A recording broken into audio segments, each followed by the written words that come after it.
Quelques mois après la signature du plan social, quand des salariés de 3A nous ont contactés en nous expliquant qu'ils étaient scandalisés qu'un dirigeant syndical qui avait signé le PSE ait bénéficié d'une promotion et rejoint le comité de direction de l'entreprise, c'était normal, c'était une évidence de leur donner la parole dans notre journal, et du coup c'est ce qu'on a fait, et c'est pour ça qu'on est attaqué aujourd'hui. Attaqué non seulement pour le rôle qu'on a joué dans cette mobilisation et dans toutes les autres avant, mais aussi pour avoir donné la parole à ces travailleurs. Nous on en est fiers.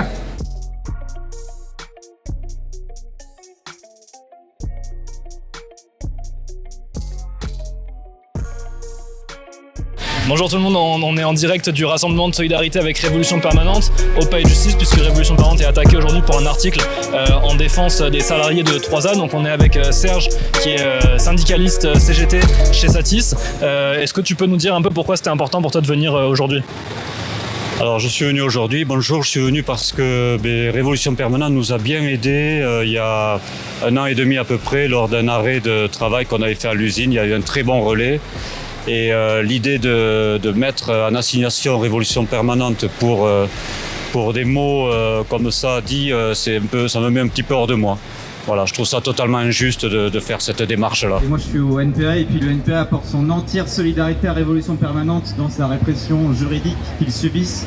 Cette répression elle n'est pas anodine, on le sait tous, puisqu'en fait là ils essayent de serrer la vis un peu de tous les côtés pour empêcher les révolutionnaires, leur milieu, le mouvement ouvrier en général, de se mobiliser contre leurs lois, contre leurs attaques qui vont avoir lieu, qui ont lieu de toute manière qu'on connaît. Aujourd'hui, la France Insoumise et la NUPES en général vient apporter sa solidarité. C'est tout à fait normal que la gauche soit rassemblée ici pour être solidaire avec vous. Fier du reste d'être deuxième prévenu, parce qu'effectivement, je gérais le site Antica. Pour mémoire, c'était un site qui avait été lancé par la commission économique du MPA à l'époque.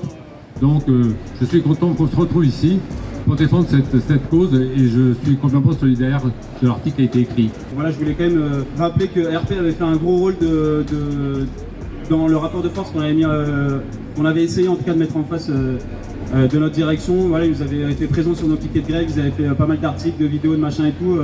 Donc ça me semblait important d'aujourd'hui de renvoyer la balle. D'abord, merci beaucoup à tous d'être là, merci pour la solidarité. Merci à toutes les organisations, collectifs, syndicats, députés qui ont signé le communiqué unitaire pour se mobiliser aujourd'hui. C'est important de montrer de la solidarité quand il y a des procès, et surtout quand il y a des procès qui sont politiques comme celui-là. En 2020, la catastrophe sanitaire elle a eu des conséquences sociales désastreuses. Sont venus les plans sociaux, les accords de performance collective et toutes les attaques contre les travailleurs sous couvert de crise sanitaire. Dans ce contexte-là, Révolution Permanente, on a suivi et dénoncé évidemment toutes ces attaques, mais on a aussi essayé de donner de la voix à toutes les résistances, à toutes les mobilisations ouvrières qui y répondaient. Et tout ça pour dire que quand, en septembre 2020, on a commencé à couvrir la grève à 3A, on a appliqué la même méthode, donner la voix aux travailleurs qui luttaient, qui refusaient le plan social. Raphaël l'a rappelé, c'était un plan social monstre, quasiment 50% des effectifs. Et puis aussi discuter contre le dialogue social, discuter de la nécessité de la grève, de la nécessité de l'auto-organisation. Et c'est pour ça aujourd'hui qu'on est attaqué. Ce matin, on était devant le tribunal aussi pour une autre bonne nouvelle, puisqu'il y a un étudiant du Mirail qui s'est fait juger ce matin pour avoir manifesté contre la réforme des retraites, et il a été relaxé sans poursuite.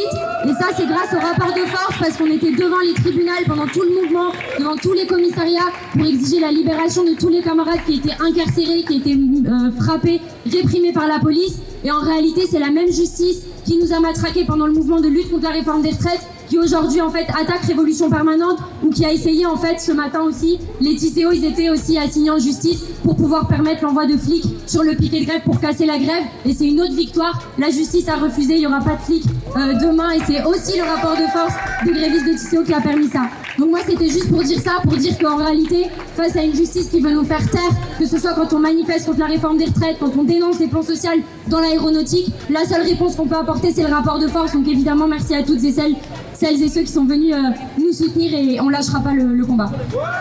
C'est important aussi, et je vais conclure là-dessus, parce qu'aujourd'hui la parole contestataire plus largement elle est criminalisée, elle est attaquée, elle est intimidée.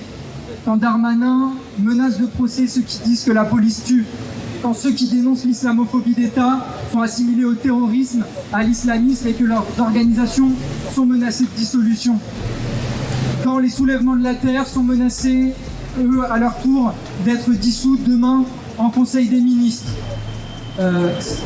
Tous ces éléments, ils témoignent d'une criminalisation de la contestation qui est inacceptable, mais aussi de la parole contestataire. C'est important de montrer que quand ils nous attaquent, on répond par le nombre, que c'est coûteux de nous attaquer. Et ça aussi c'est important les amis, parce que, hasard du calendrier, on a appris ce matin que Jean-Luc Moudenc souhaitait à son tour attaquer Révolution Permanente dans les semaines qui viennent. Donc on vous en dira plus très prochainement. Et c'était important d'être nombreux aujourd'hui pour le montrer qu'on ne se laissera pas intimider, qu'on ne les laissera pas nous faire taire.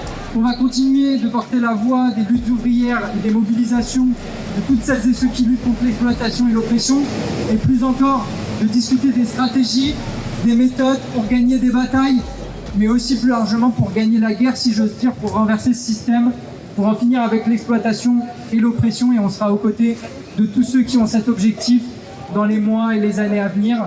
Et c'est important. Et merci à tous encore une fois. Et je laisse la parole.